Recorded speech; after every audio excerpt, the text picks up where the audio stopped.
Whether Jen and I are the only ones or one of a few tandem women to be calling men's games in major Division I basketball, whatever level, this is cool as heck.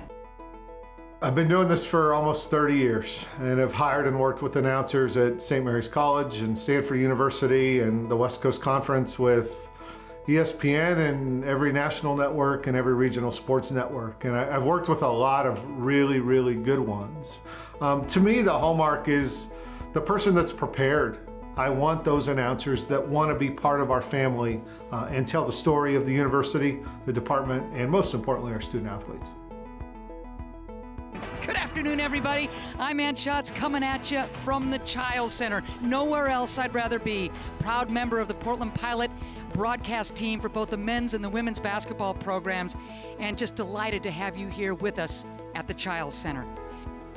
My first reaction, I've known of Ann for a long time. Ann's called a lot of games and is really good at what she does.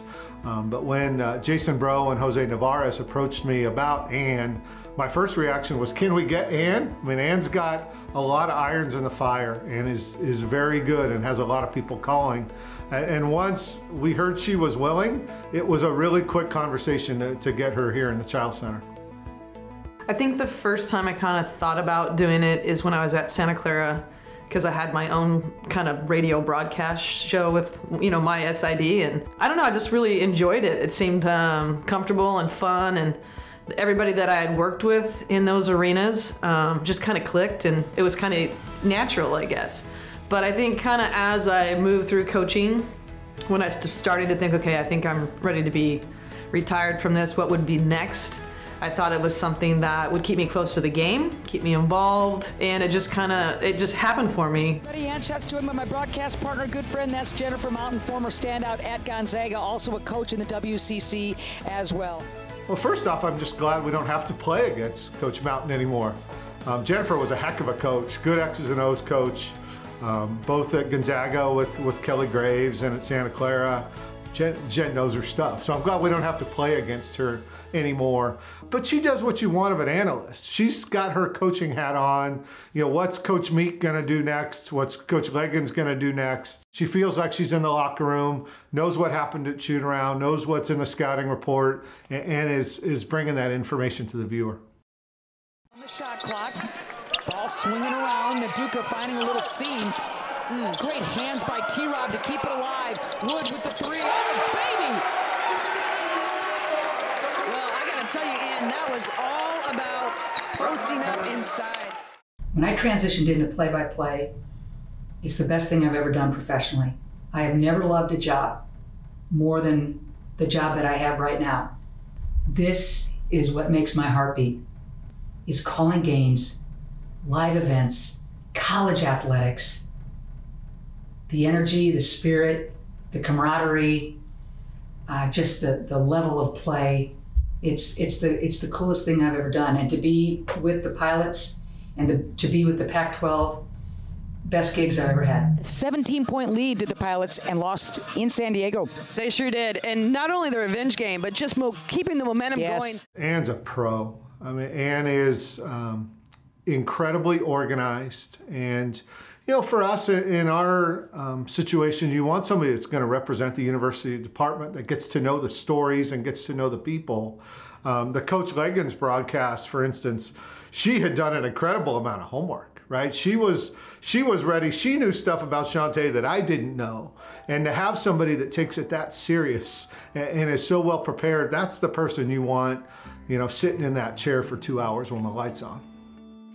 I feel so fortunate to be with Ann in this situation just because, she's been doing this for 40 years and she has been the trailblazer.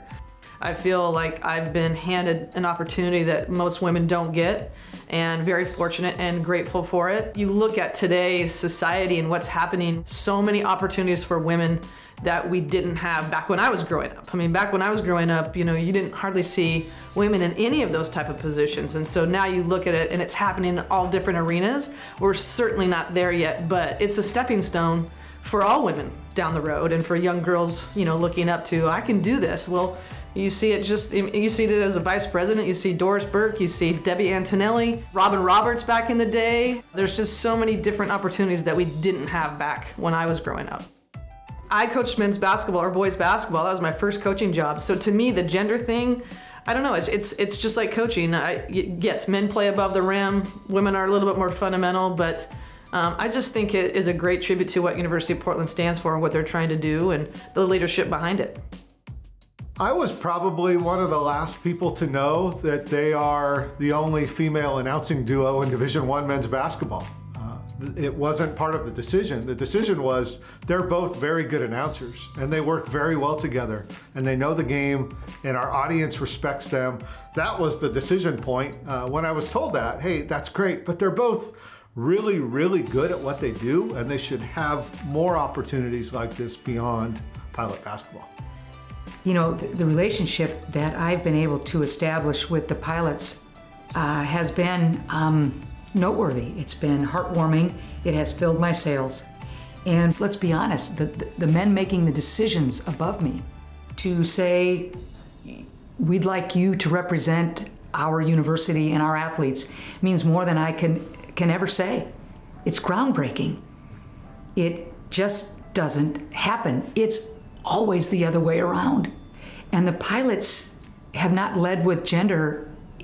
They have led with looking at who is out there, who best represents their school, their teams, who they can work with, have fun with, have joy with, shine a light on their kids the best. And the fact that they have asked me to be a part of their team, I get a little emotional. Because I understand the risk that the Pilots are taking from the outside looking in. And having been in the business for 40 years, I really understand this just doesn't happen very often. It really hits me in the best way. The gratitude is, I can't even begin to sum that up. A lot of gratitude, a lot of joy, a lot of fun. Wow, what a gift the Pilots have given me. My mom was the greatest. The lessons she taught me were unbelievable, and the biggest one was, there's no reason why you can't. She never said no. She never said that's not what girls do. She never said, I don't think that's proper. She never said, you know, you should really think twice about that. She said, I don't know why not, but if you're gonna do it right. Pat Summitt was a big influence. I always wanted to be like her when I was, growing up and looking at being a coach. She was somebody that I always thought just did it the right way. She was tough on kids, but I think it really mattered, and I think all her players knew she cared about her. Robin Roberts, you look at some of the Cheryl Millers, Lisa Leslie, even Oprah. Look at the things that she's done in, the broadcasting and in the arena that, most women haven't had an opportunity to do so. So those women right there kind of growing up were people that I looked up to and kind of followed through my life. Groundbreaking trailblazers, the Billie Jean Kings, the Wilma Rudolphs, even Serena Williams. I look at the women who have taken chances on themselves and other women to rise to heights in their sports or their professions that have taught me how to not take no for an answer. If you want it, go get it. These women are with me every day, but especially my mom, every day. I wholeheartedly feel like whoever's best for the job should be the person in that position. Well, he was wide open on that one, Jen. He was, and again, not a bad option in transition. Good defense. Great defense by Naduka. How clever was that? Goes through the wickets of Rowe, and here come the Pilots. Now, it doesn't happen very often, and I think that society is growing, obviously, but we're certainly not there. If it's something that you enjoy, I say go for it. Try to get yourself in. A lot of times it's getting in and volunteering a little bit and just getting your foot in the door, and then, you know, things open wide up. So if it's something that you're really interested in, it, go for it. Switches hands, tough jumper, gets it home. Didn't need the free throws, sticks the deuce, he's got 11. He had a little shimmy going. Yeah, he did. Whether Jen and I are the only ones or one of a few tandem women to be calling men's games in major Division I basketball, whatever level, this is cool as heck. I remember getting started in this business a million years ago when somebody said, you know, you're a trailblazer, and I didn't. This, because I'm doing it with Jen, and I'm doing it with the pilots, and they're the ones that had the vision. They're the ones that asked us. We get to represent them. Now I say yes to being a bit of a trailblazer, because I do want women to see what Jen and I are doing and say, why not us with my broadcast partner? Playing zone out of the timeout. Now 5. Robertson, wide open. Austin, acrobatic, and gets it down to beat the buzzer. Why not us? I want administrations to see that the University of Portland, Scott has a vision, Scott trusts, Scott knows his way around the block when it comes to this stuff, and he's saying, you women are the ones for us, go do your thing. Ah, you saw that coming. Boy, you sure did, and there's Fowler releasing. Meek's gonna take her time. Oh, good. What a job. The athleticism of Fowler to go get that ball and slip it off the glass.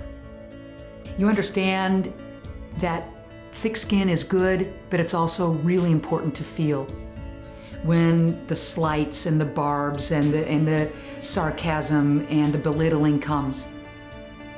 To feel it and to move on. To not let someone say no. When you want something, you go get it. But when you take that first step towards getting it, you better be ready. You better be prepared. You better be professional. And here's the crazy backward challenge that I have for all the women that want to do this. Because you're going to be judged differently, you got to be better. You got to be more prepared. You've got to be more accurate. You've got to be a step above all the guys that are doing the same thing you're doing. So in a way, you're one step ahead already. So get after it, but be better. Be better than any time you've ever been, because everyone is watching. I'm watching. I believe in you. Go for it.